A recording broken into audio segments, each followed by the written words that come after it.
beads. I watched them with the figures, and I watched them glide. I watched them use black power.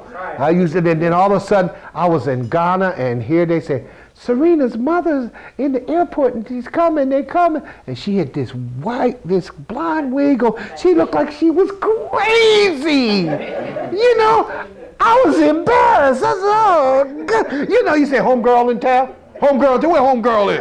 Homegirl, yo, homegirl? Oh, no, black man, no. It's sad, but this is what the cards that we have to play. This is what the children have up in front of them. If we really love them, we have to help them make sense of this. They're not going to survive this. We are about to be annihilated, and the first thing you need is menticide, so you don't even see the troops coming. So you turn in your guns for a pair of sneaks, and then you shoot shoelaces at them when they come down the street killing women and children. This is some serious, serious business. And when you get to sex slaves and sex prisoners, you are so captivated by your own sexuality that you're actually insane. And you gotta watch it because it'll creep into you. It'll creep into your relationship, keep in the petty arguments you having with your man or your woman. And you say, well, why am I even into this? Why am I taking part in this? Why are the children hearing me say this?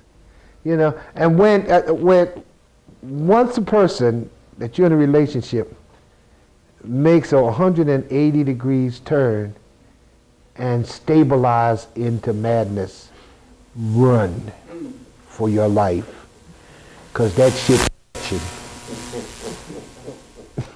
I'm sorry to say, I wish I had the other thing. Hey, there's other brothers and sisters around. But if you're wasting your time with a sex prisoner, you're going to get your feelings so hurt. And the stories, I watch these kids go, first of all, the youth of the day have a hard time finding a woman that don't already have a baby. Yeah. Or they'll bring that to the house for you. That's rough, man. These crackers took away sex. You feel me? Think about it. They made sex nasty. Because they got this thing, that Puritan thing. They first came here and put it on the Indians and the Africans because they made it with sheep, which gave you syphilis. That's where it come from. They didn't catch it off a toilet seat on the Mayflower. They're popping sheep. Now think of a man sitting on a hill saying, that's a fine four-legged sheep. Hey, come here, man. Come here. You know how crazy you are? You're not close to a beast you are yourself to be aroused by one? You ever smell a sheep? Yeah, oh, fine thing. Bye-bye black sheep, bye-bye black sheep.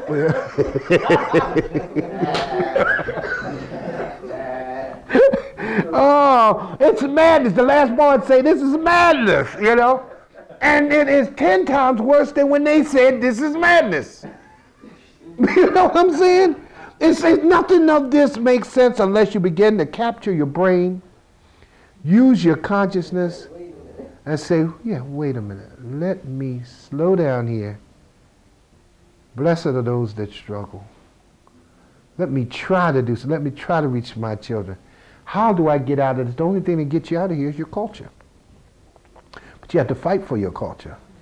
And what happened if everywhere Eminem appeared, there were picket lines and people throwing things at, you know what we did? You know what we did? You know what we did? We had a boycott on South Africa. And Millie Jackson broke the boycott. And she pranced in South Africa for white men and let them squeeze her charmin and all that.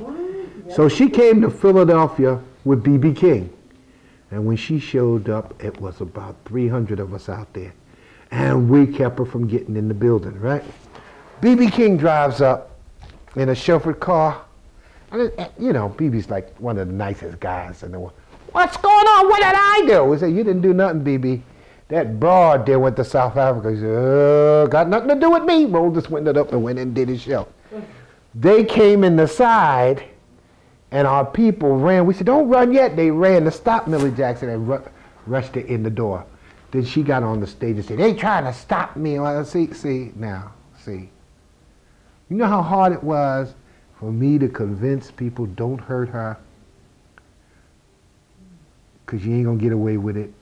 We infiltrated. Everybody knowing we can't lose no good soldier for Millie Jackson because they wanted her life. You see, it's going to come to that. First, you got to be conscious enough to know the people destroying you. You know? Everybody else want to be a star, they damn self. What they do now is star. We'll make you a star. America's Idol. America's Idol. 10,000 people standing outside to be that one American Idol. Okay, American Idol. Yeah. And but all they care is fame and fortune and don't have to work and getting paid. The cheap way out. Never mind what you have to sing, what you have to do. Culture cleansing.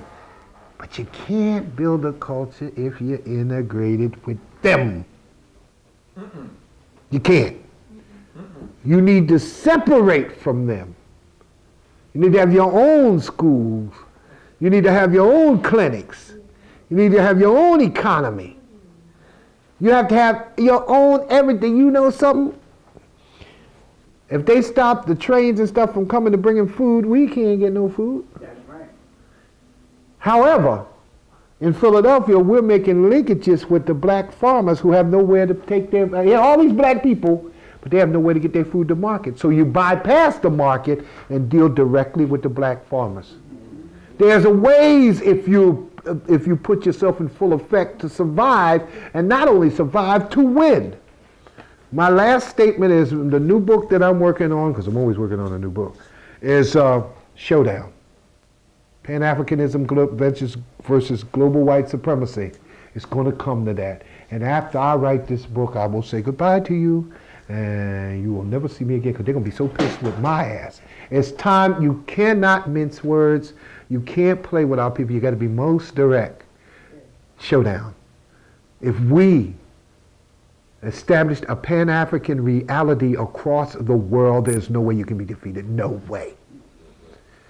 If you can fight them from Brazil, you can fight them from Chile, from Cuba, you can fight them from Vietnam, Cambodia, you can fight them from Papua New Guinea, you can fight them from London, you can fight them from France, you can fight them from Philadelphia, you can fight them from California, Harlem, you can fight them all the way over in the Pacific, all the way around the world. The world is too big for them to police.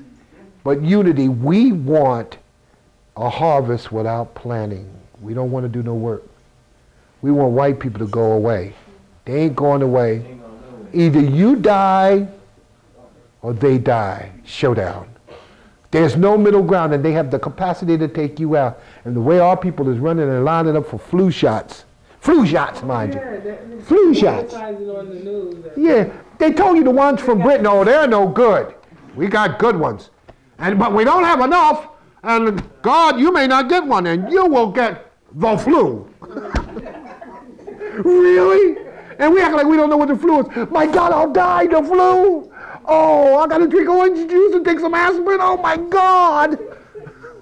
That's how they can wrap you up. And these people are lining up for flu shot. And they sitting there like this. The invasion of the body snatchers. Anybody got any questions? Because I done talked a whole lot. Could you touch on Iraq a little bit? Iraq? Yeah. Yeah, Iraq mostly is if Saddam Hussein, who was a functioning CIA agent, had not been trying to stretch his money by dealing with the EU dollars as opposed to the American dollars, the American government would not have reacted so, because the America is a corporation that is over $1 trillion in debt and about to collapse. And anytime you about to collapse in capitalism, you start a war. Why? Because you blow things up and then you put people to work building them back together.